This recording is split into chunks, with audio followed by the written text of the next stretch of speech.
தேவனுடைய புத்திரர் எனப்படுவது எவ்வளவு பெரிய பாக்கியம் பார்த்தீங்களா? அது நமக்கு மிகப்பெரிய ஆசீர்வாதம்.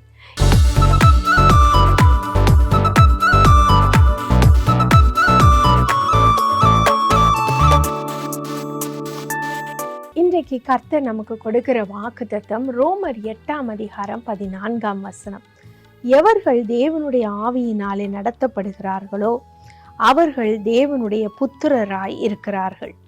பிரியமானவர்களே, தேவனுடைய புத்திரர் எனப்படுவது எவ்வளவு பெரிய பாக்கியம் பார்த்தீங்களா?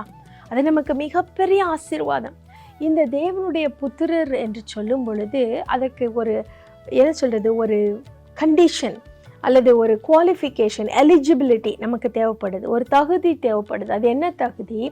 ஆண்டவருடைய பிள்ளைன்னு சொல்லணும்னா நம்ம ஆவியானவர்னால நடத்தப்பட வேண்டுமா, தேவனுடைய ஆவியினாலே நடத்தப்பட வேண்டுமா. அப்போ தேவனுடைய ஆவியிலே நடத்தப்படுவது என்றால் என்ன? அங்கே காணப்படுகின்ற, நம்மிடத்தில் காணப்படுகின்ற மாம்சத்துக்குரியவைகள் எல்லாவற்றையும் நம்ம விட்டு ஒழிந்து விடணும். மாம்சத்துக்குரியவைகள் எல்லாவற்றையும் விட்டு ஒழிந்து விட வேண்டும். அதை தான் தேவன் விரும்புகிறார். அப்ப மாம்சத்திற்குரியவைகள் என்றால் என்ன? மாம்ச பிரகாரமான பாவங்கள், மாம்சத்தில் யோசிக்கிற காரியங்கள், இதை எல்லாவற்றையும் நம்ம விட்டுவிடும் பொழுது நாம் தேவனுடைய ஆவியினாலே நடத்தப்படுகிறோம். பல சமயங்களில் நம்ம நினைக்கிறோம் மாம்சத்திற்குரியவைகள் என்று சொல்லும் பொழுது விபச்சாரம், வேசித்தனம், மோசமான காரியங்கள், கொலை பண்ணுறது, கொள்ளையடிக்கிறது, இப்படிப்பட்ட மோசமான பாவங்கள் தான் மாம்சத்திற்குரியவைகள் என்று நம்ம நினைக்கிறோம். ஆனால் வேதம் இன்னொரு காரியத்தையும் சொல்லுகிறது என்ன? ஆண்டவருக்கு விரோதமாக ஒரு சின்ன நினைவு நினைச்சா கூட அது மாம்சத்திற்குரிய காரியம். உதாரணமாக சொல்ல வேண்டும் என்றால் 1 கொரிந்தியர் 3:1-3 நீங்க பார்க்கும் பொழுது அங்கே பவுல் சொல்லுகிறார், நீங்க மாம்சத்திற்குரியவைகளாக இருக்கிறபடினால நான் உங்களுக்கு பாலை தான், குழந்தைகளை போல பாலை தான் நான் கொடுக்குறேன். ஆவிக்குரிய உணவை நான் திட உணவை கொடுக்க முடியல, ஏன்னா நீங்க சின்ன பிள்ளைகளாக இருக்கிறீங்க. அப்போ மாம்சத்திற்குரியவைகள் என்று சொல்லி நான் எப்படி சொல்லுகிறேன் என்று சொன்னால், உங்களிடத்தில் பொறாமைகளும் விவாதங்களும் பேதங்களும் காணப்படுகிறது.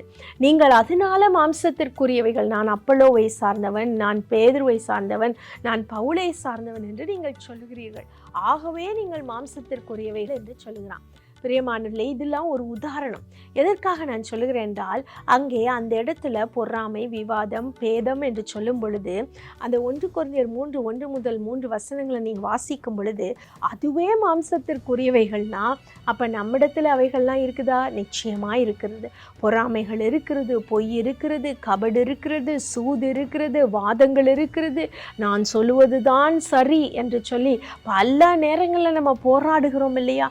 இப்படிப்பட்ட தேவையில்லாத வாக்குவாதங்கள், தேவையில்லாத பேதங்கள், தேவையில்லாத டாக்டரின்ஸ் பேசுகிறோம். இதெல்லாம் மாம்சத்திற்குரியவைகளாம். இதை எல்லாவற்றையும் விட்டு தேவனுடைய ஆவியானவர் என்ன சொல்லுகிறாரோ அந்த ஆவியானவருக்கு பயந்து நம்ம நடக்கும் பொழுது, அந்த ஆவியானவருக்கு பயந்து நம்ம ஜீவிக்கும் பொழுது, ஆவியானவரோடு கலந்தாலோசித்து பல காரியங்களை நம்ம செய்யும் பொழுது அங்கே தேவனுடைய புத்திரராய் நாம் மாறிவிடுகிறோம். We become the children of God. இன்றைக்கு உங்களுடைய வாழ்க்கையில் ஆண்டவர் சொல்றார், இன்றைக்கு உங்களிடத்துல காணப்படுகிற மாம்சத்திற்குரியவைகள் எல்லாவற்றையும் ஒழித்து விடுங்க. டோட்டலா ஒழிச்சிருங்க. மாம்சத்துக்குரியவைகள் எனக்கு வேண்டாம் ஆண்டவரே, நீங்க என்ன சொல்றீங்களோ அதன்படி நான் செய்யறேன்னு சொல்லுங்க.